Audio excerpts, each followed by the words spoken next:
भुनक्तु सह वीर्यं करवावहै तेजस्विनावधीतमस्तु मा विद्विषावहै।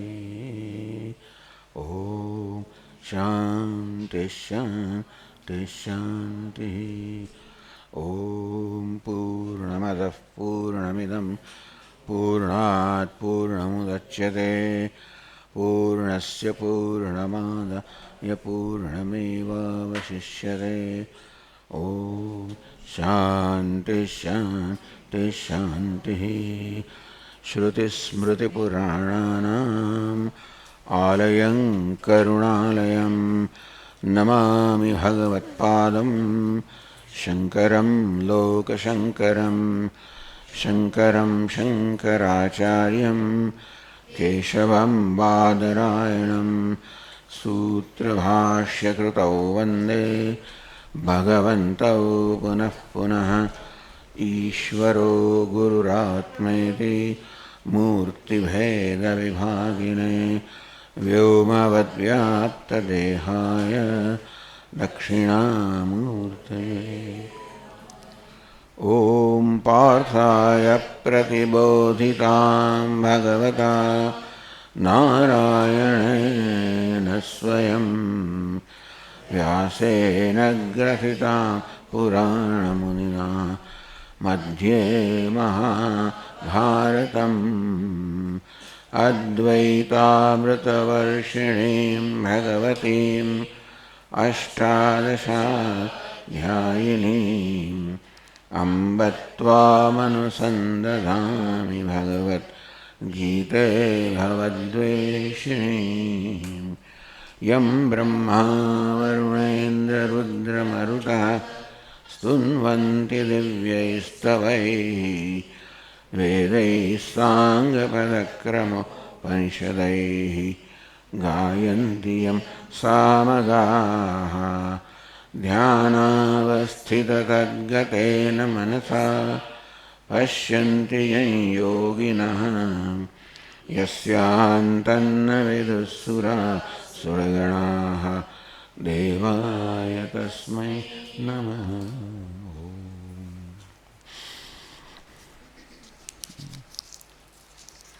सांख्ययोगौ पृथक् बालाः प्रवदन्ति न पंडिताः। एकमप्यास्थितः सम्यक् उभयोर्विन्दते फलम्। यत्साङ्ख्यैः प्राप्यते स्थानम् तद्योगैरपि गम्यते। एकं सांख्यं च योगं च यः पश्यति स पश्यति। संन्यासस्तु महाबाहो दुःखमाप्तुमयोगतः। योगयुक्तो मुनिर्ब्रह्म न चिरेणाधिगच्छति।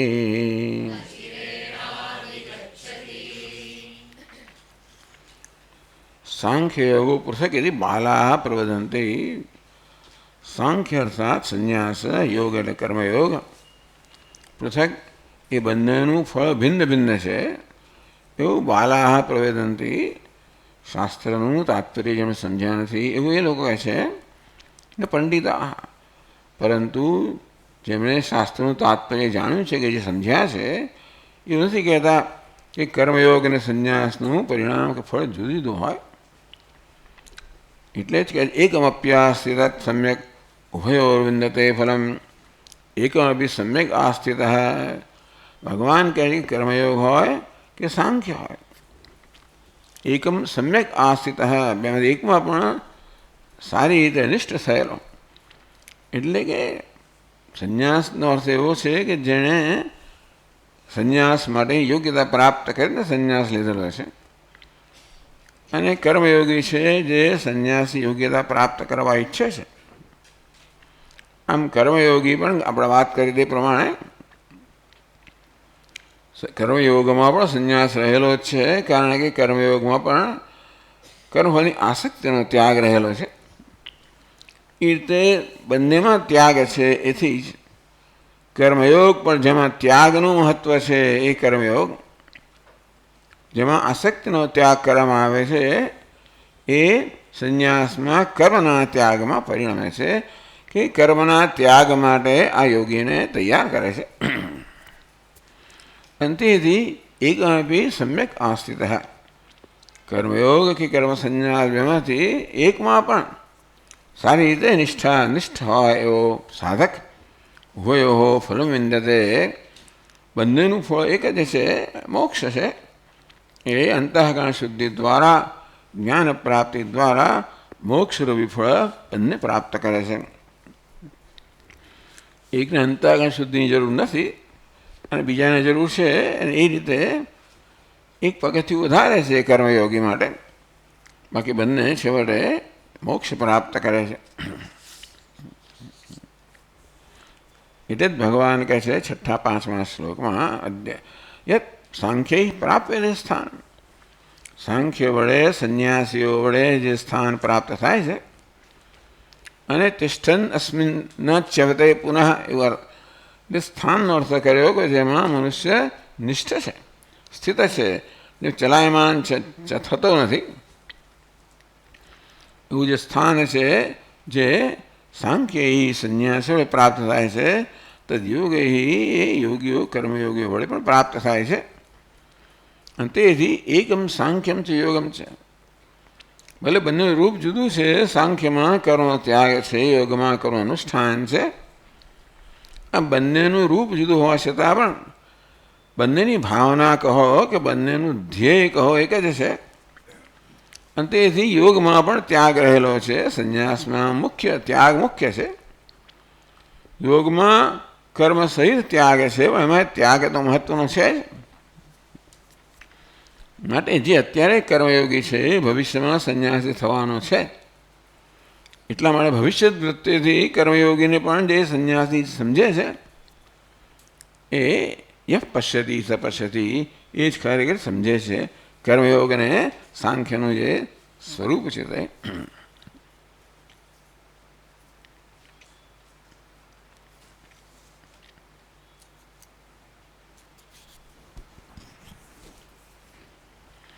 ચાલો હવે 6ઠ્ઠા અધ્યાયથી આપણે ભાષ્ય ફરી વાંચીએ. એવં તર્હિ યોગાદ સંન્યાસ એવ વિશિષ્યતે. એવું હોય તો પછી કર્મયોગ કરતાં સંન્યાસ ચડિયાતો છે, કે કર્મયોગીએ સર્વ સંન્યાસ પ્રાપ્ત કરવાનો છે, દ્વારા ને જ્ઞાન થાય છે. તો આપણે કહ્યું તે પ્રમાણે સંન્યાસ કર્મયોગ કરતાં ચડિયાતો છે. કથમ તર્હિ ઇદમુક્તમ તયોસ્તુ કર્મ સંન્યાસાત કર્મયોગો વિશિષ્યતે ઇતિ. અહીં તો 5મા શ્લોકમાં કયા પ્રમાણે કર્મયોગ કરતા કર્મ સંન્યાસ એક સાધન છે, એક સાધ્ય છે. એવું હોય તો પછી કથમ તરી, અહીં શા માટે ભગવાને કહ્યું કે કર્મ સંન્યાસાત કર્મયોગો વિશિષ્યતે. આમ તો આપણે સમજ્યા એ પ્રમાણે કર્મયોગ સાધન છે, કર્મ સંન્યાસ સાધ્ય છે. મળે સાધ્ય સાધન કરતાં ચડે તો હોય જ. તો ભગવાને કેમ આગળ કહ્યું તયોસ્તુ કર્મ સંન્યાસાત કર્મયોગો વિશિષ્યતે. આ સંન્યાસ અને કર્મયોગની વચ્ચે જે સંન્યાસ કરતા કર્મયોગ ચડિયા હતો, એવું ભગવાને કેમ કહ્યું? તો કહે છે ભાષ્યકાર, શૃણુ તત્ર કારણમ ત્વયા પૃષ્ટમ કેવલમ કર્મ સંન્યાસમ કર્મયોગમ ચ અભિપ્રેત્ય તયોઃ અન્યતરઃ કશ્રેયાન ઇતિ. તો તો ભગવાન કહે કે મેં આવું કેમ કહું? તયોસ્તુ કર્મ સંન્યાસાત કર્મયોગો વિશિષ્ય. આ બેમાંથી કર્મ સંન્યાસ કરતાં કર્મયોગ ચડિયાતો છે એવું કેમ કહ્યું? હવે કહો છો કે કર્મયોગમાંથી કર્મ સંન્યાસ પ્રાપ્ત થાય, કર્મયોગ સાધન છે, કર્મ સંન્યાસ સાધ્ય છે, તેથી કર્મ સંન્યાસ કર્મયોગ ચડિયાતો છે એવું સ્પષ્ટ થાય છે. તો ભગવાન હવે પહેલાં કેમ કહ્યું કે તયોસ્તુ કર્મ સંન્યાસાત કર્મયોગો વિશિષ્યતે? તયો બેમાંથી કર્મ સંન્યાસ કરતાં કર્મયોગ ચડિયાતો છે હું આપણે કેમ કહ્યું? શું તત્ર કારણમ? તેનું કારણ સાંભળ. ત્વયા પૃષ્ઠમ કેવલમ કર્મ સંન્યાસમ કર્મયોગમ ચ અભિપ્રેત્ય. તે જ્યારે પૂછ્યું ત્યારે તારી અહીં પાછળ ત્વયા પૃષ્ઠમ કેવલમ કર્મ સંન્યાસમ કર્મયોગમ ચ અભિપ્રેત્ય. કેવળ કર્મ સંન્યાસ એટલે જ્ઞાન રહિતનો કર્મ સંન્યાસ અને કર્મયોગ અભિપ્રેત્ય, એ બેની વચ્ચે અન્યતર શ્રેયાન. આમ તો કર્મનો ત્યાગ કરવાની જાણે કે દરેકને સ્વતંત્રતા હોય માની લઈએ આપણે. અંતેથી પેલા કર્મનો ત્યાગ કર્યો, પણ કર્મનો ત્યાગ કરવા માત્રથી આપ સંન્યાસી નથી બની જતા. તે પૂછ્યું કે ભાઈ આ કર્મ સંન્યાસ અને કર્મયોગમાં કોણ ચડિયાતું છે? ત્યારે મેં કહ્યું અપરિપક્વ કર્મ સંન્યાસ કરતા પરિપક્વ કર્મયોગી ચડિયાતો છે. તદ અનુરૂપમ પ્રતિવચનમ મયા ઉક્તમ કર્મ સંન્યાસાદ કર્મયોગો વિશિષ્યતે ઇતિ જ્ઞાનમ અનપેક્ષ્ય. અંતેથી એને અનુરૂપ વચન મેં ઉત્તર તને આપ્યો કે કર્મ સંન્યાસ કરતાં કર્મયોગ ચડિયાતો છે. જ્ઞાનમ અનપેક્ષ્ય. કર્મયોગ જ્યારે જ્ઞાન રહિતનો છે ત્યારે એવા કર્મ સંન્યાસ એટલે કર્મ સંન્યાસ જ્યારે જ્ઞાન રહિતનો છે ત્યારે એવા કર્મ સંન્યાસ કરતાં કર્મયોગ ચડિયાતો છે. કે કર્મયોગ છેવડે એને જ્ઞાન પ્રાપ્તિ માટે તૈયાર કરશે, અને એ રીતે કર્મયોગ યથાર્થ સંન્યાસ માટેનું સાધન છે. એટલે મેં કહ્યું કે અર્જુનને ધ્યાનમાં રાખીને તયોસ્તુ કર્મ સંન્યાસાત કર્મયોગો વિશિષ્યતે. અર્જુને સંન્યાસનો પ્રસ્તાવ મૂકેલો ને નહીં ઉચ્ચે હું યુદ્ધ નહીં કરું. આપણે કહ્યું છે કે હવે યુદ્ધ ના કરી પછી કયો વિકલ્પ રહ્યો? તમે એ જમાનામાં કે રખડ્યા ના કરો. કોઈક આશ્રમમાં તમારે કંઈક તો હોવું જ જોઈએ. અંતેથી જો ગૃહસ્થ આશ્રમનો ત્યાગ કરશે તું તો એનો અર્થ એવો જ થયો કે ભાઈ તું સંન્યાસ સ્વીકાર કરીશ. અર્થાત અર્જુને મનમાં ધારેલું કે ભગવાનનું સંન્યાસ લઈ લઈશ અને હું જ્ઞાનની સાધના કરીશ. પરંતુ ભગવાન કહે છે કે એવા જ્ઞાનની સાધના કરી શકાય એ પ્રકારના પરિપક્વ સંન્યાસ માટે તો તારે ઉપાય કરવો પડે, તારે પ્રયત્ન કરવો પડે. અને કર્મયોગ એ માટેનો ઉપાય છે. એટલે મેં કહેલું કે જ્યાં સુધી તું પરિપક્વ ત્યાં સુધી કર્મ સંન્યાસ કરતા કર્મયોગ ચડિયાતો છે. જ્ઞાન અપેક્ષસ્તુ સંન્યાસ સાંખ્યમ ઇતિ મયા અભિપ્રેત. તો જ્ઞાન અપેક્ષસ્તુ સંન્યાસ, તો જ્ઞાન સહિતનો સંન્યાસ. જ્ઞાન અપેક્ષા એટલે જ્ઞાનની અપેક્ષા રાખનારો સંન્યાસ. એટલે જ્ઞાનની અપેક્ષા ન રાખનારો સંન્યાસ હોય જેમાં વ્યક્તિ પોતાના સંકલ્પથી કર્મ છોડી દે. પણ એવો સંન્યાસ છે જે જ્ઞાનની અપેક્ષા રાખનારો છે, એટલે જ્ઞાન સહિતનો સંન્યાસ છે. તો એના માટે મેં સાંખ્ય શબ્દનો પ્રયોગ કર્યો. ભગવાન કહે છે કે મેં સાંખ્ય શબ્દનો પ્રયોગ એટલા માટે જ કર્યો કે વિશેષ પ્રકારનો સંન્યાસ, એટલે કે સંન્યાસના વિશેષતાઓ મેળવવામાં જ્ઞાનમ અપેક્ષા, જ્ઞાન સહિતનો સંન્યાસ, એના માટે મેં સાંખ્ય શબ્દનો પ્રયોગ કર્યો. પરમાર્થ યોગસ્ય સએવ. એ સાંખ્ય જ વાસ્તવમાં પરમાર્થ યોગ છે. પરમાર્થ યોગ એટલે વાસ્તવિક પરમાર્થ અર્થમાં સાચા અર્થની અંદર એ જ યોગ છે જે છેવટે આ પ્રકારના સાંખ્યરૂપી સંન્યાસનું સાધન બને છે.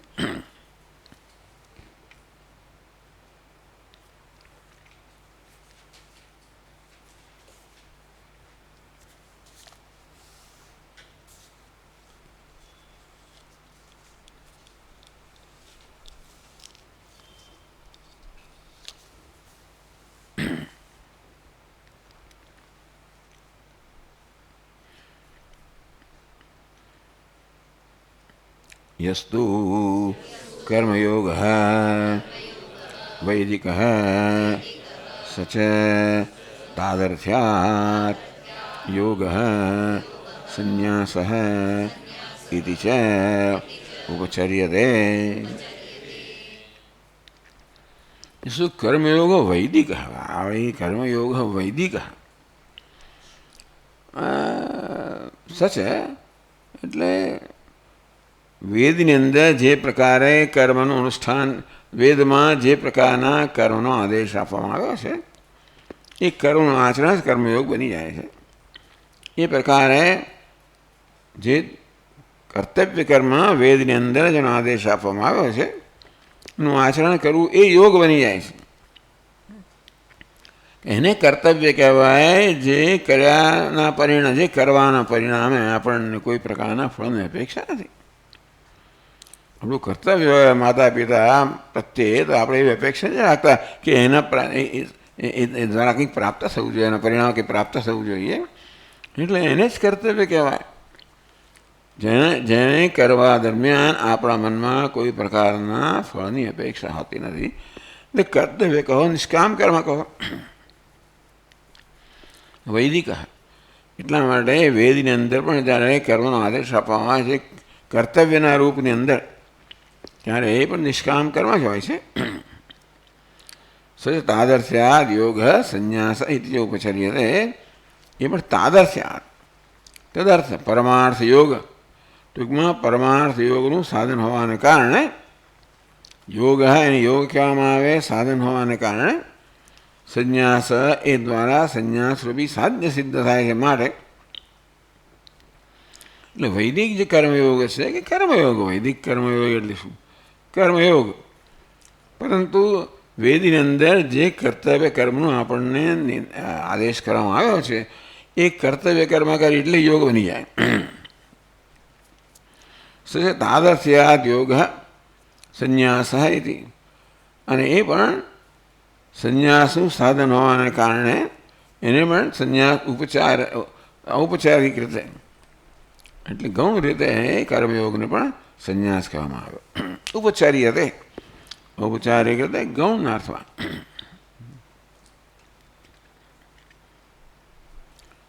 કથમ તાદર્થ્યમ ઇતિ ઉચ્યતે. તાદર્થ્યાત પરમાર્થ જ્ઞાન શેષત્વાદ એટલે કે પરમાર્થ જ્ઞાનનું સાધન હોવાને કારણે એને સંન્યાસ કહેવામાં આવે. કથમ તાદર્થ્યમ એ યોગ કેવી રીતે પરમાર્થ જ્ઞાનનું સાધન બને છે?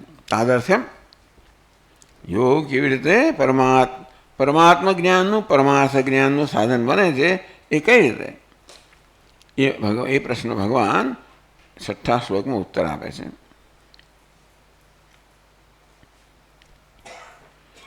બીજી પંક્તિમાં, પહેલી પંક્તિમાં નહીં.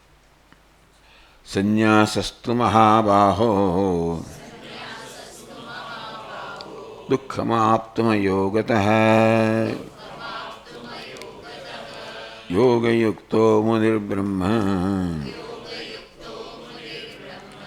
ન ચિરેણાધિગચ્છતિ.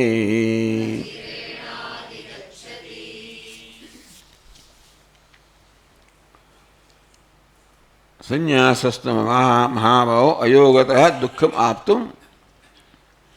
અયોગત એટલે કર્મયોગ રૂપી સાધન વડે જેણે અંતઃકરણ શુદ્ધિ પ્રાપ્ત નથી કરી એને માટે સંન્યાસ દુઃખમ આપતું પ્રાપ્ત કરવો અત્યંત કઠિન છે.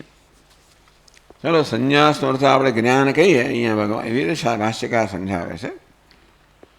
તો એ જ્ઞાન તો યોગ દ્વારા જેણે પોતાનું અંતઃકરણ શુદ્ધ કર્યું નથી એના માટે એ પ્રકારનો સંન્યાસ કે જ્ઞાન અત્યંત કઠિન છે, અશક્ય તો ના કહેવાય. અંતઃકરણ શુદ્ધ ના કર્યું હોય તો ઘણી ઘણી મુશ્કેલી પડે, અગવડ પડે. પણ જે માણસ એને ભરેલો છે કે મારે તો જ્ઞાન પ્રાપ્ત કરવું જ છે, એ પછી વધારે વધારે શ્રવણ કરશે, વધારે વધારે જ્ઞાન પ્રાપ્તિના સાધનો વધારે વધારે પ્રયત્ન કરશે. એટલે એની ગતિ ધીમી ધીમી હશે. પરંતુ એ પ્રયત્ન કરનારો આજે તો કાલે તો જ્ઞાન પ્રાપ્ત કરશે. અત્યારે એનામાં અંતઃકરણ શુદ્ધિ ન હોય પૂરેપૂરી, તેથી જ્ઞાનનો અર્થ એવો થયો કે એ પ્રકારનું અંતઃકરણ હોય તો જ્યારે આપણને ગુરુનો ઉપદેશ પ્રાપ્ત થાય ત્યારે એ વાક્યનો અર્થ મનમાં સ્ફુરે. શાસ્ત્રમાં જે કહેવામાં આવ્યું એનો ઉપદેશ જ્યારે આપણને ગુરુ કરે ત્યારે એ ઉપદેશ સફળ ક્યારે થાય? જ્યારે ગુરુજીના શબ્દોનો અર્થ મનમાં સ્ફુરે. એ માટે એક પ્રકારની માનસિક સ્થિતિ તૈયાર થઈ હોવી જોઈએ. આમ તો આ જે શબ્દો કહેવામાં આવે છે એનો અર્થ તમારા મનમાં સ્ફુરતો હોય છે, કારણ કે આ શબ્દનો અર્થ સમજવા માટે મનમાં યોગ્ય તૈયારી છે. વ્યાકરણની દ્રષ્ટિએ તો એનો અર્થ સમજાય જ, પણ આ શાસ્ત્રના જે શબ્દ છે તત્વમસી આ વાક્ય હોય એનો ત્યારે સમજાય જ્યારે મન એ વાક્યનો અર્થ સમજવાની પરિપક્વતા ધરાવતો હોય. એ પ્રકારની પરિપક્વતા કર્મયોગથી પ્રાપ્ત થાય. તો જેણે એ પરિપક્વતા પ્રાપ્ત કરી નથી અને તો પણ શાસ્ત્રનું શ્રવણ કર્યા કરતો હોય તો વાક્યોના પ્રભાવથી પણ તું બ્રહ્મ છે, તું બ્રહ્મ છે, હું બ્રહ્મ છું, એ પ્રકારે વારંવાર જેને કહેવામાં આવે એના મનમાં વારંવાર રટણ થાય તો ધીમે ધીમે ધીમે વાક્યોના પ્રભાવથી એનું મન તૈયાર થશે.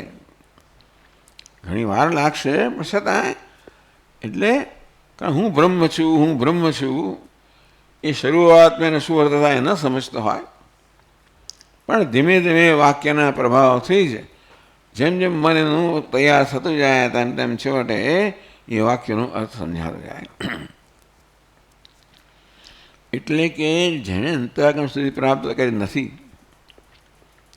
એ શ્રવણ કરી જ ના શકે. શ્રવણનું કોઈ એને પરિણામે જ ના મળે એવું નથી. એટલે એ પણ શ્રવણ કરે તો લાંબા ગાળે પરિણામ મળે જો એ નિષ્ઠ હોય, સિન્સિયર હોય, નિષ્ઠ હોય. ટૂંકમાં જ્ઞાન પ્રાપ્તિને જ ભરેલો હોય, બીજા કોઈ પ્રકારનું પ્રયોજન ન હોય તો અંતઃકરણ દ્વારા થોડુંક શું કહેવાય એને સ્થૂળ હોય તો એને પર આખો પ્રહાર થયા કરે તું બ્રહ્મ છે, તું બ્રહ્મ છે, હું બ્રહ્મ છું. તો ધીમે ધીમે ધીમે ધીમે અંતઃકરણ પણ એ હથોડા લાગવાથી જેવી રીતે મૂર્ત તૈયાર થાય તેવી રીતે પણ તૈયાર થાય. એટલે ભગવાન કે સંન્યાસસ્તુ મહાબાહો દુઃખમાપ્તુમ અયોગત. અયોગત એટલે યોગ વગર, કર્મયોગ દ્વારા પ્રાપ્ત થતી અંતઃકરણ શુદ્ધિ વગર.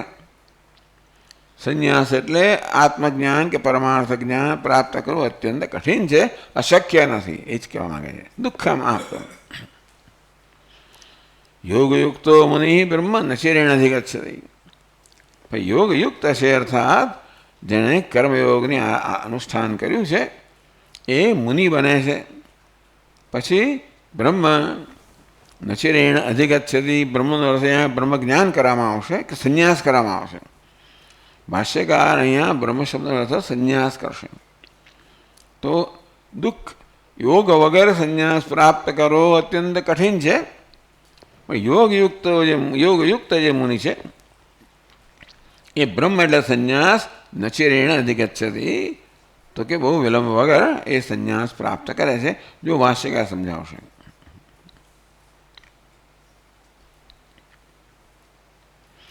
यस्तु कर्मयोग वैदिक स तादस्याद योग संन्यास च उपचर्यते। ये કર્મયોગ છે એ તાદર્શ્યાત એટલે કે એ પણ જ્ઞાનનું સાધન હોવાને કારણે એને પણ યોગ અથવા સંન્યાસ શબ્દોથી એનો ઉલ્લેખ કરવામાં આવે છે, નિર્દેશ કરવામાં આવે છે. તાદર્શ્યાત પરમાર્થ જ્ઞાન શેષત્વાત, એ પરમાર્થ જ્ઞાનનું પરિણમે છે, છેવટે પરમાર્થ જ્ઞાનમાં પરિણમે છે. માટે આજે કાય એને સમય લાગશે. એટલે જેણે કર્મયોગ દ્વારા અંતઃકરણની પરિપક્વતા નથી પ્રાપ્ત કરી, એના સંન્યાસ કહો, એને આ જ્ઞાન કહો, એ પ્રાપ્ત કરવું કઠિન છે, પણ કાય કરીને પ્રાપ્ત કરશે.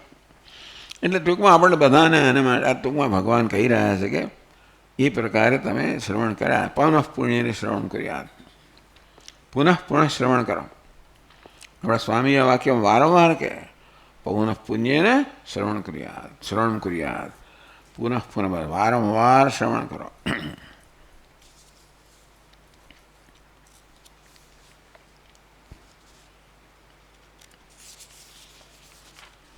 કથમ તાદર્થ્યમ ઇતિ ઉચ્યતે. ટૂંકમાં કેવી રીતે આ યોગ પરમાર્થ જ્ઞાનનું સાધન છે તો એક સમજાવે છે ભગવાન. સંન્યાસસ્તુ પારમાર્થિક દુઃખમ આપ્તુમ પ્રાપ્તુમ અયોગત યોગેન વિના. અહીંયા સંન્યાસ શબ્દનો પારમાર્થિક સંન્યાસ કરવામાં આવ્યો. પારમાર્થિક સંન્યાસ એ કર્મનો ત્યાગરૂપી સંન્યાસ નથી, પણ વિદ્વત સંન્યાસ છે. યથાર્થ અર્થમાં સંન્યાસ એટલે હવે જે અકર્તા આત્મામાં નિષ્ઠ છે એ મુખ્ય અર્થમાં સંન્યાસી છે. અને ભગવાન ભગવદ્ ગીતામાં એને જ આ સંન્યાસી કહે છે. અને પારમાર્થિક સંન્યાસ કયો અર્થાત જે આત્મા સંન્યાસી જે છે, અકર્તા જે છે, એ આત્મજ્ઞાનમાં જે નિષ્ઠા ધરાવે છે એ પારમાર્થિક કે મુખ્ય અર્થમાં સંન્યાસી છે. પછી સંન્યાસ રૂપી એણે કદાચ દીક્ષા લીધી હોય, ના લીધી હોય, પણ એ પારમાર્થિક એટલે કે જ્ઞાનથી સંન્યાસી છે. દુઃખમાપ્તુમ અયોગત, એ પ્રકારનો સંન્યાસ ભગવાન કહે છે કે યોગથી પ્રાપ્ત કરેલી પરિપક્વતા વગર પ્રાપ્ત કરવો કઠિન છે. દુઃખમાપ્તુમ પ્રાપ્ત કરવો કઠિન છે. શું સંન્યાસ? કયો સંન્યાસ? પારમાર્થિક સંન્યાસ. મુખ્ય અર્થમાં સંન્યાસ એટલે જ્ઞાન નિષ્ઠા. એ યોગ વગર અયોગત, યોગ વગર પ્રાપ્ત કરવો અત્યંત કઠિન છે.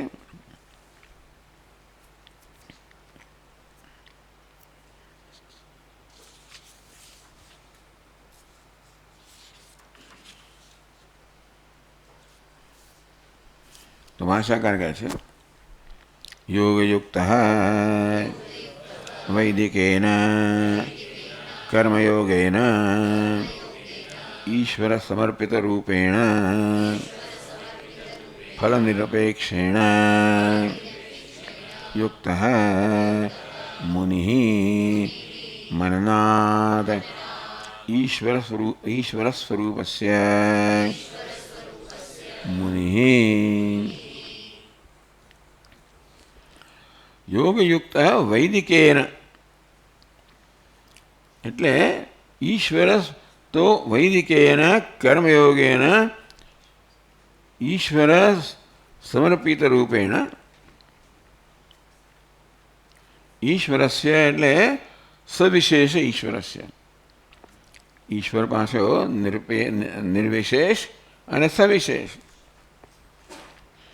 એટલે બધી વિશેષતાઓ ગુણો ધરાવનાર બ્રહ્મને ઈશ્વર કહેવામાં આવે. અને બધા ગુણોથી પર એનું અધિષ્ઠાન છે એ નિર્વિશેષ બ્રહ્મને બ્રહ્મ કહે. એટલે ઈશ્વર અને બ્રહ્મમાં જ આ પ્રકારે ભેદ કરવો હોય તો બ્રહ્મને જ ઈશ્વર કહેવામાં આવે છે. એ બ્રહ્મ પર જ્યારે આ બધા ગુણોનો આરોપ કરવામાં આવે અને ગુણ સહિત જોવામાં આવે ત્યારે બ્રહ્મને ઈશ્વર કહે છે. એટલે કર્મયોગેન ઈશ્વર સમર્પિત રૂપેણ. ઈશ્વરને કર્મ સમર્પિત કરવા એટલે કયો ઈશ્વર છે? જે કર્માધ્યક્ષ છે, કર્મફલદાતા છે. એટલે આ પ્રકારે જેના પર કર્મ અધ્યક્ષત્વ રૂપી, કર્મફલદાતૃત્વ રૂપી આ બધા ગુણનો જેનો આરોપ કરવામાં આવ્યો છે બ્રહ્મ પર, એટલે કે નિર્વિશેષ બ્રહ્મ પર આ પ્રકારની વિશેષતાનો આરોપ કરવામાં આવે કે બ્રહ્મ કર્મ અધ્યક્ષ છે, કર્મનો સાક્ષી છે, કર્મફલદાતા છે, કર્મફળ પ્રદાન કરનાર છે. એ પ્રકારે એને વિશેષતા કહેવામાં આવી. સગુણ બ્રહ્મ કહો, સવિશેષ બ્રહ્મ કહો, આ પ્રકારની વિશેષતા કે ઈશ્વર છે, સર્જક છે, પાલક છે, સંહારક છે, કર્મફળનો દાતા છે, ન્યાયી છે, કૃપાળુ છે, વગેરે વગેરે આ પ્રકારના ગુણો ભક્ત લોકો આરોપ કરે ભગવાન પર. એ પ્રકારે ભગવાનને જીવે. તો વૈદિકેન કર્મયોગેન ઈશ્વર સમર્પિત રૂપેણ. ઈશ્વર એટલે સગુણ બ્રહ્મ, સવિશેષ બ્રહ્મને સમર્પિત જે કર્મ કરવામાં આવ્યા છે. ટૂંકમાં જે કર્મ કરવામાં આવે છે એ આ ઈશ્વરને પ્રસન્ન કરવા માટે આવે છે, આ કરવામાં આવે છે. ફળ નિરપેક્ષેણ, જેમાં પોતાને કોઈ વ્યક્તિગત પ્રયોજન નથી, વ્યક્તિગત ફળની અપેક્ષા નથી. એટલે બહુ સ્પષ્ટ, એના બહુ સ્પષ્ટ થવું જોઈએ. આપણે જીવનમાં પણ જેટલે ઊંચે કર્મફળની અપેક્ષાઓ રાખવામાં આવે છે એટલે ઊંચે આપણે આપણા માટે બંધન ઉત્પન્ન કરતા હોઈએ છીએ. અને આપણે કોઈ ફળની અપેક્ષા એ સામાન્ય કર્મ કરતા હોઈએ છીએ, કારણ એ આપણી ટેવ છે, સ્વભાવ થઈ ગયો છે કે કશાક વ્યક્તિગત પ્રાપ્તિ વગર હું કંઈ કરું નહીં, આમ મારું શું, એ પ્રકારે પ્રશ્ન કરીને પછી જ કરવામાં આવતું હોય છે. એટલે આ એ કહે છે કે ફલ નિરપેક્ષણ એક સામાન્ય વસ્તુ નથી. ફળની અપેક્ષા વગર કર્મ કરવું, નિસ્વાર્થ કર્મ કરવું, કોઈ પ્રકારના વ્યક્તિગત લાભની કે પછી કોઈ પ્રશંસાની કે એવા કશાની અપેક્ષા ન રાખવી.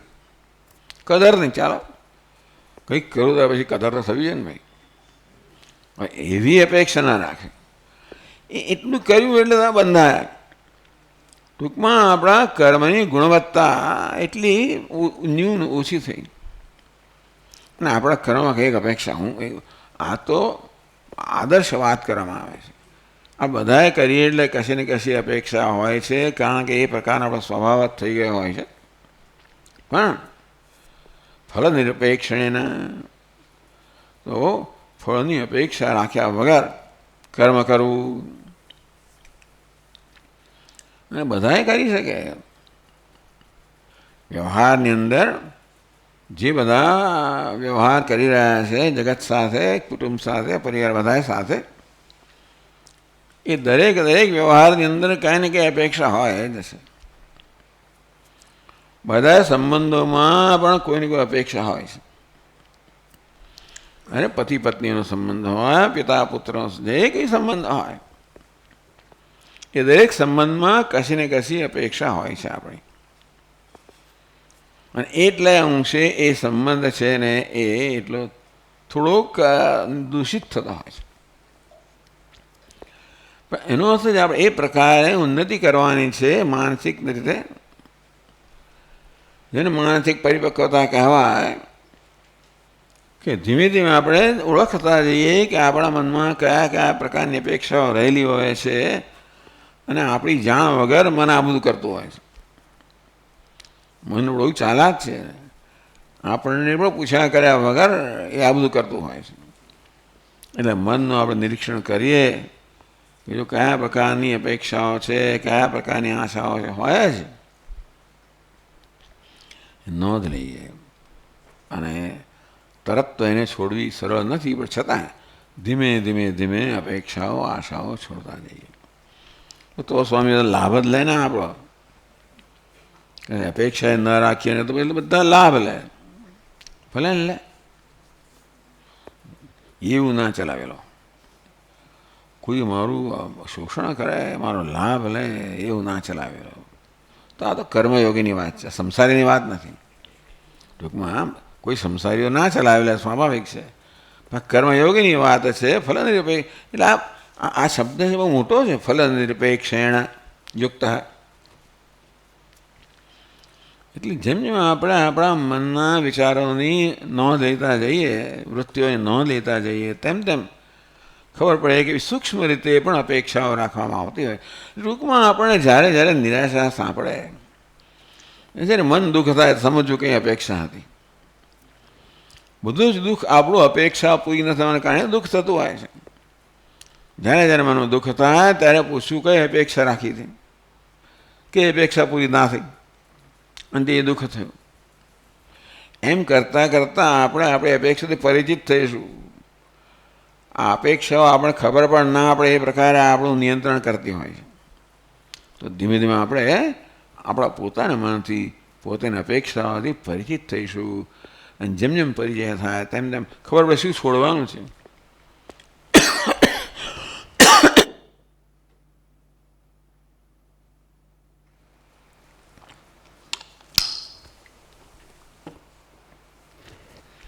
છોડવાનું ત્યારે થાય જ્યારે ખબર પડે ને શું છોડવાનું છે. એટલે આ પ્રકારે જો આ વસ્તુ છોડવાની છે, આ વૃત્તિ છોડવાની છે, મને અપેક્ષા કહેવાય, આ છોડવાનું છે, મુક્ત થવાનું, છોડવાનું મુક્ત થવાનું છે. એટલે આ સરળ શબ્દમાં બહુ મોટી મોટી વાતો કહેવામાં આવે છે. કર્મયોગ કોઈ સામાન્ય વસ્તુ નથી. અને છતાં પણ જેટલે અંશે આપણે સમજીએ અને જીવનમાં ઉતારવાનો પ્રયત્ન કરીએ એટલે અંશે આપણે આંતરિક પરિપક્વતા પ્રાપ્ત, આંતરિક સુખ પ્રાપ્ત કરીએ. પરિપક્વતાની નિશાની શું છે? આંતરિક સુખ, આંતરિક સંતોષ. આપણે પોતાને સંતોષ જન્મે એટલે આપણી અપેક્ષા અમે ઓછી થતી જાય. અપેક્ષાઓ જન્મે છે આંતરિક અસંતોષમાંથી. અને આ બધાથી જેમ જેમ પ્રાપ્ત થતો જાય તેમ તેમ સ્વાભાવિક છે કે પછી આપણી જરૂરિયાતો ઓછી થાય. માનસિક જરૂરિયાતો, લાગણીની જરૂરિયાતો, બધી જ જરૂરિયાતો મુખ્ય છે.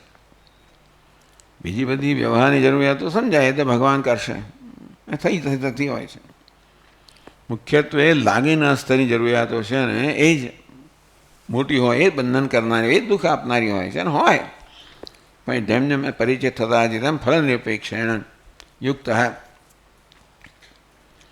મુનિ કોને કહેવાય? મનનાથ ઈશ્વર સ્વરૂપસ્ય. ઈશ્વરના સ્વરૂપનું મનન કરનાર એટલે કયું? સવિશેષસ્ય. ટૂંકમાં આવું થાય ત્યારે ભગવાનનું પણ સાથે સાથે ચિંતન થતું હોય છે. એટલે પેલું આપણા સ્વામીજી કહે કે ભાઈ there is no secular કર્મયોગા. સેક્યુલર એટલે ઈશ્વર નિરપેક્ષ. ઘણા લોકો એવું સમજાવતો હોય છે કર્મયોગમાં ઈશ્વર આવે પણ નહીં. તો કે નહીં, ઈશ્વર વગરનો કર્મયોગ ના હોઈ શકે. એટલે ઈશ્વર સમર્પિત રૂપેણ ફલ નિરપેક્ષેણ યુક્ત મુનિ મનના ઈશ્વર સ્વરૂપસ્ય મનનાદ મુનિ. આ કર્મયોગીને ભગવાન મુનિ પણ કહે છે. કારણ કે આપણે જેને અર્પણ કરતા હોઈએ એનું મનની અંદર ચિંતન થતું હોય. તેથી ઈશ્વર સ્વરૂપસ્ય મનનાદ, ઈશ્વરના સ્વરૂપનું અહીંયા સવિશેષ ઈશ્વરના સ્વરૂપનું એટલે કે કર્માધ્યક્ષ, કર્મફળ દાદા, એ રીતના ઈશ્વરનું એનું મનન કરનાર અને ભગવાને અહીંયા યોગ કર્મયોગને મુનિ કહ્યો.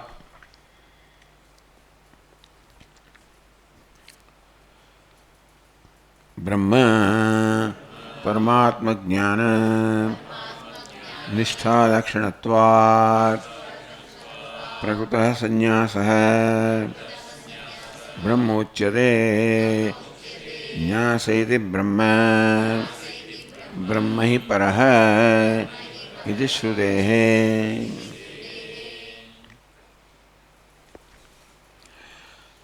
મુનિ તો યોગયુક્તો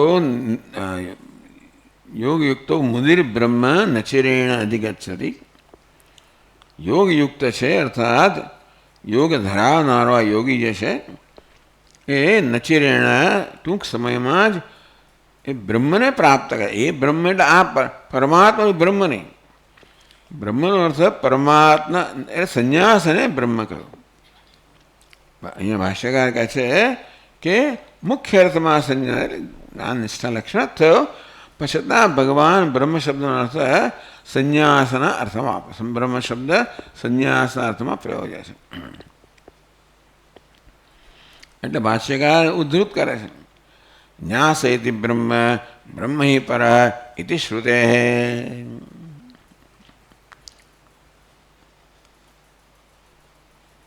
તૈત્રીય કે શ્રુતિ પ્રમાણે તૈત્રીય બ્રાહ્મણ કે તૈત્રીય આરણ્યક. તૈત્રીય આરણ્યકની અંદર આ વાક્યો છે કે ન્યાસ ઇતિ બ્રહ્મ બ્રહ્મ હિ પર.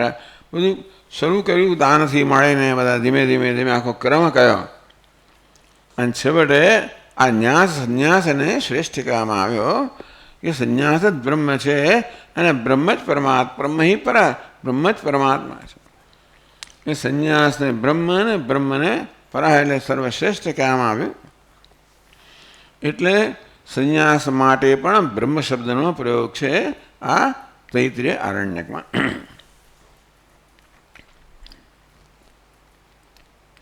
પરમાત્મ જ્ઞાન નિષ્ઠા લક્ષણત્વાત એટલે પરમાત્મ જ્ઞાન નિષ્ઠા ઉપાયત્વાત લક્ષણોથી ઉપાય કરવામાં આવે છે.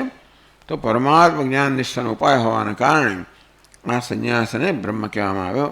ન્યાસ ઇતિ બ્રહ્મ બ્રહ્મ હિ પરઃ ઇતિ શ્રુતે.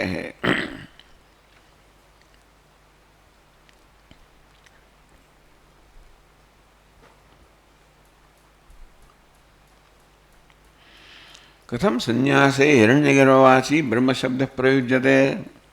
આ તો આનંદગીરી એક પ્રશ્ન કરે છે કે આ ઉપનિષદની અંદર અથવા તો તૈત્રીય આરણ્યકની અંદર બ્રહ્મ શબ્દનો અર્થ તો બ્રહ્માજી થાય મુખ્ય અર્થ. હિરણ્યગર્ભવાચી હિરણ્યગર્ભ એવો જેનો પ્રચલિત અર્થ છે એવા બ્રહ્મ શબ્દ જે છે એ સંન્યાસના અર્થમાં કેવી રીતે સ્થિતિમાં પ્રયુક્ત થયો છે. દ્વયોપી પરત્વ વિશેષાદિતિ. કારણ કે હિરણ્યગર્ભ પણ ઉત્તમ છે, શ્રેષ્ઠ છે અને આ સંન્યાસ પણ શ્રેષ્ઠ છે અને એને માટે સંન્યાસ માટે પણ આ શબ્દ વાપરવામાં બ્રહ્મ શબ્દ.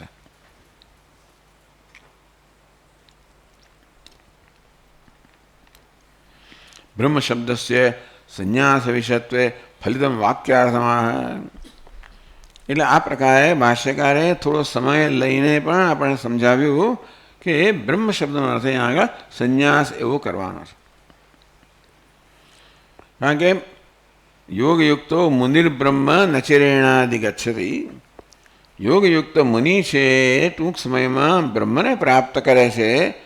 તો એ બ્રહ્મ એટલે યોગથી તો સંન્યાસ પ્રાપ્ત થાય. એટલે ભાષ્યકાર કહે છે બ્રહ્મ પરમાર્થ સંન્યાસમ પરમાત્મ જ્ઞાન નિષ્ઠા લક્ષણમ નચિરેણ ક્ષિપ્રમ એવ અધિગચ્છતિ પ્રાપ્નોતિ અતઃ મયા ઉક્તમ કર્મયોગો વિશિષ્યતે ઇતિ. બ્રહ્મ પરમાર્થ સંન્યાસમ પરમાત્મ જ્ઞાન નિષ્ઠા લક્ષણમ. એટલે વાસ્તવિક અર્થમાં સંન્યાસ કોને કહેવાય?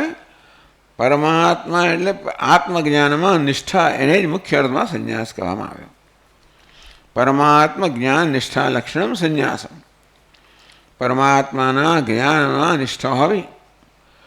પરમાત્મા હું પરમાત્મા છું એ નિષ્ઠા તો માત્ર આત્મામાં જ હોય, બીજે કશે નિષ્ઠા હોઈ ના શકે. આત્મા સિવાય પોતાના સિવાય બીજે કશે નિષ્ઠા ન હોય. કારણ કે જેમાં નિષ્ઠા છે એ ને હું કે ભેદભાવ હોય તો એ તો વિષય બદલાય કરવાનો છે. અંતેથી પરમાત્મ સંન્યાસ એટલે પરમાત્મ જ્ઞાન નિષ્ઠા લક્ષણ. પરમાત્મ જ્ઞાનમાં નિષ્ઠા પ્રાપ્ત કરવી એ પરમાર્થ સંન્યાસ કહો. બ્રહ્મ કહો એ નચિરેણ ક્ષિપ્રમ એવ અધિગચ્છતિ પ્રાપ્નોતિ. એટલે આ પ્રકારે કર્મયોગ દ્વારા યોગયુક્તો મુનિર્બ્રહ્મ નચિરેણાધિગચ્છતિ. યોગયુક્ત યોગમાં યુક્ત યોગ ધરાવનાર કર્મયોગેન યુક્ત ઈશ્વર સમર્પિત રૂપેણ ફળનિરપેક્ષેણ કર્મયોગેન યુક્ત. એટલે કર્મયોગ વળી પાછું આપણે યાદ દેવડાય ભાષ્યકારે કર્મયોગ એટલે શું? તો કે ઈશ્વર સમર્પિત રૂપેણ. એટલે કર્મ છે પણ એમાં કર્મમાં યુક્ત છે, પણ કર્મ કેવું છે? ઈશ્વરને સમર્પિત છે. અને કેવું છે? ફલ નિરપેક્ષેણ, કોઈ પ્રકારના વ્યક્તિગત ફળની અપેક્ષા વગરનું જે કર્મ છે એવું કરનાર પણ મુનિ. કે ધીમે ધીમે, કારણ કે આપણા આ મનન કરવું આપણા મનનો સ્વભાવ છે, પણ આ બધી આપણી અપેક્ષાઓ છે, ઈચ્છાઓ છે, મનને બહિર્મુખ બનાવે છે. તો જેમ જેમ આ ફળની અપેક્ષાઓ મનને બહિર્મુખ બનાવે, તો જેમ જેમ ફળની અપેક્ષાને દૂર કરવામાં આવે તેમ તેમ મન બહિર્મુખતાથી મુક્ત થતું જાય, અંતર્મુખ થતું જાય. અને તે રીતે આત્મ સ્વરૂપ બ્રહ્મ જે આત્મ સ્વરૂપ છે એના જ્ઞાન માટે પરિપક્વ થતું જાય. આની અંદર આપણે શ્રવણ મનન વગેરે ઉમેરવાનું. એટલે માત્ર આ કર્મના સંન્યાસથી જ પરમાર્થ લક્ષણ જ્ઞાન થયું નથી. આત્મા વગેરે દ્રષ્ટવ્ય, શ્રોતવ્ય, શ્રવણ મનન તો ખરું છે, પણ એ શ્રવણ વગેરે માટે સૌથી યોગ્ય કોણ છે? આ પ્રકારનો કર્મયોગી જેણે આવો બ્રહ્મ પ્રાપ્ત કર્યું છે, સંન્યાસ પ્રાપ્ત કર્યો છે, અંતઃકરણ શુદ્ધિ પ્રાપ્ત કરી છે, એ આના માટે અધિકારી છે. ક્ષિપ્રમ નચિરેણ અધિગચ્છતિ. આવા પ્રકારનો યોગી બહુ ટૂંક સમયમાં બ્રહ્મને પ્રાપ્ત કરે છે, એટલે સંન્યાસને પ્રાપ્ત કરે છે, એટલે પરમાર્થ જ્ઞાન નિષ્ઠાને પ્રાપ્ત કરે છે. અતઃ માયુક્તમ કર્મયોગો વિશિષ્યતે. તયોસ્તુ કર્મ સંન્યાસાત કર્મયોગો વિશિષ્યતે. એવું ભગવાને કહ્યું કે આ બેમાં સંન્યાસ કર્મયોગશ્ચ નિશ્રેયસ કરાવો. સંન્યાસ અને કર્મયોગ બંને નિશ્રેયસના સાધન છે, મોક્ષના સાધન છે. તયોસ્તુ પરંતુ એવામાં જે કર્મ સંન્યાસ કરતા કર્મયોગ ચડિયાતો છે એ ભગવાને થોડુંક વિરુદ્ધ કહેવાય વચન કહ્યું હતું. એટલે અહીંયા એની સ્પષ્ટતા કરવામાં આવે છે કે ભાઈ અતઃ મયાયુક્તમ મયા પ્રોક્તમ મયા કર્મયોગો વિશિષ્ટ છે. કારણ કે કર્મયોગ છેવટે સંન્યાસનું સાધન છે, અને તેથી કર્મ સંન્યાસ કરતાં કર્મયોગ ચડિયાતો કયો. કારણ કે કર્મયોગ સંન્યાસસ્તુ મહાભાવ દુઃખમાપ્તુમ યોગતા. કર્મયોગથી પ્રાપ્ત થયેલી પરિપક્વતા વગર સંન્યાસ પ્રાપ્ત કરવો અત્યંત કઠિન છે. એટલે જ્યારે આપણી પાસે વિકલ્પ હોય ત્યારે કર્મ કરવું. આપણા સ્વામી વિકલ્પ છે એટલે તું ભાઈ કર્મ કર. કર્મ કરવું કે સંન્યાસ લેવો તો કર્મ કર. કાંઈ વિકલ્પ મનમાં જન્મ્યો ને, તમે તૈયાર હો સંન્યાસ માટે વિકલ્પ જન્મે જ નહીં. અને તેથી અથામયા ઉત્તમ કર્મયોગો વિશિષ્યતે. એટલે મેં અર્જુન તને ઉદ્દેશ્યને કહ્યું કે કર્મ સંન્યાસ કરતાં કર્મયોગ ચડિયાતો છે. કારણ કે આજે કર્મયોગ છે તો આવતીકાલે સંન્યાસ આવવાનો જ છે. આજે સંન્યાસ છે પણ મનની પરિપક્વતા નહીં હોય તો પેલો પારમાર્થિક સંન્યાસ દુઃખમાં આપતું એ ખૂબ મુશ્કેલીથી પ્રાપ્ત થશે. પણ તું કર્મયોગનું આચરણ કરશે, અનુષ્ઠાન કરશે તો જરૂર સંન્યાસ દ્વારા તને બ્રહ્મ પ્રાપ્ત થશે.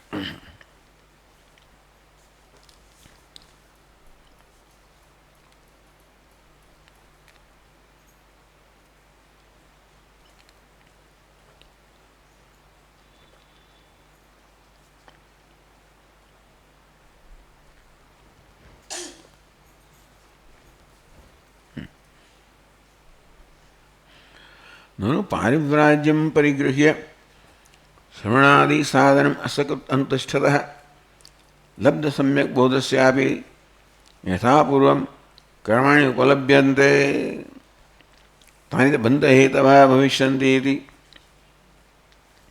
આ તો પ્રશ્ન કર્યો કે પારિવ્રાજ્યમ પરિગૃહ્ય.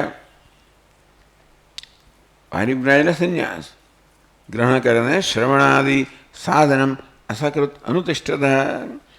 એટલા જ માટે શ્રવણ વગેરે કરવા માટે સંન્યાસ કહેવામાં આવે. વિવિધિશા સંન્યાસ છે, પણ મુખ્યત્વે સંન્યાસનો અર્થ છે કે મનુષ્ય બધા કર્તવ્ય કર્મ એ પ્રકારની જવાબદારીથી મુક્ત છે. એટલે મુખ્યત્વે સંન્યાસમાં બધા પ્રકારના કર્તવ્ય કર્મની જવાબદારીનો ત્યાગ છે. અંતેથી મનમાં બીજા કોઈ પ્રકારની નો સંઘર્ષ ના રહે કે પેલું કરવાનું છે પેલું નથી કરવાનું વગેરે. હવે એવું બધું એ બધી વસ્તુ શક્ય હોય, પણ આ તો સંન્યાસ હોય ઘરની બહાર નીકળી જ ગયો છે.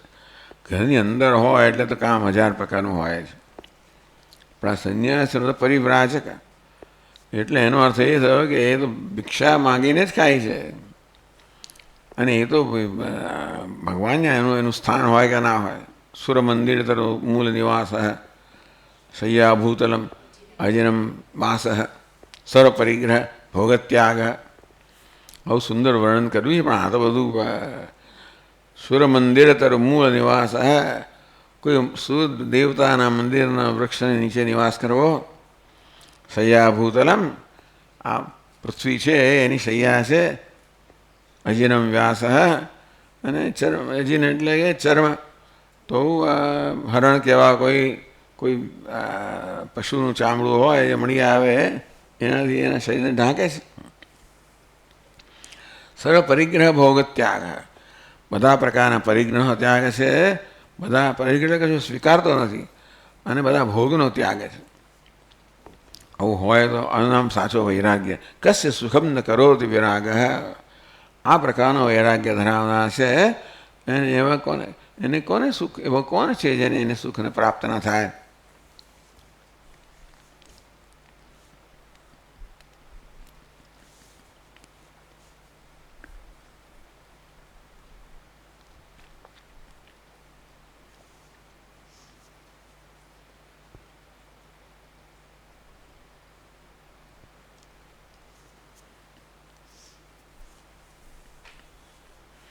એટલે જ પ્રશ્ન કર્યો કે પારિવ્રાજકે સંન્યાસ ગ્રહણ કરીને સતત શ્રવણાદિ સાધન કરતો હોય અને સમ્યક બોધ એને પ્રાપ્ત થયો છે, એને પણ જો કર્મ કરવાના હોય તો પછી કર્મ તો બંધનના કારણ છે. અને તો પછી કેવી રીતે આ એટલે કહેવામાં આવ્યું આ પછીના શ્લોકમાં. ભાષ્યકાર કહે છે, યદા પુનઃ અયમ સમ્યક દર્શન પ્રાપ્તિ ઉપાયત્વેન. સમ્યક દર્શન પ્રાપ્તિ ઉપાયત્વેન યુક્ત. ટૂંકમાં જેને એકમાત્ર સમ્યક દર્શન એટલે માત્ર પરમાત્મા જ્ઞાન જ જોઈએ છે, અને એની પ્રાપ્તિ કર્મયોગ એની પ્રાપ્તિનું સાધન છે. માટે એ પ્રકારને એટલે કર્મયોગી બહુ સ્પષ્ટ છે. એને માટે આ કર્મ છે એ માત્ર જ્ઞાનનું સાધન છે. એટલે જ્ઞાનને દૃષ્ટિમાં રાખીને જે કર્મ આચરતો હોય છે. એટલે કહે છે 7મા શ્લોકમાં, યોગયુક્તો વિશુદ્ધાત્મા વિજિતાત્મા જીતેન્દ્રિય સર્વભૂતાત્મા ભૂતાત્મા કુર્વન્નપિ ન લિપ્યતે.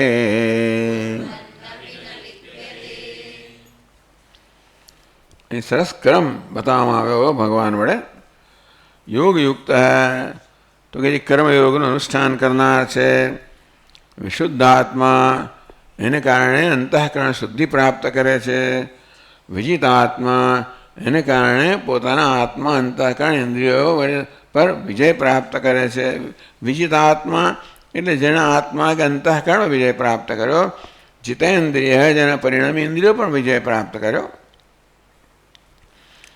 આ પ્રકારે જેનું આ સમગ્ર વ્યક્તિત્વ છે એ આ પ્રકારે સંનિષ્ઠ થયું, એકાગ્ર થયું. સર્વભૂતાત્મા ભૂતાત્મા એ સર્વ પ્રાણીના આત્મ સ્વરૂપ છે.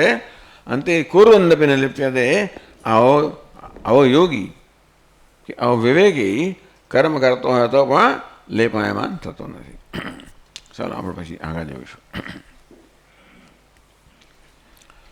ઓમ પૂર્ણમદઃ પૂર્ણમિદં પૂર્ણાત પૂર્ણમુદચ્યતે પૂર્ણસ્ય પૂર્ણમાદાય પૂર્ણમેવાવશિષ્યતે.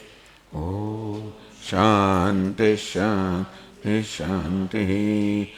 શ્રુતિસ્મૃતિપ્રાચાર્યં केशवं बादरायणं सूत्रभाष्यकृतौ वन्दे भगवन्तौ पुनः पुनः.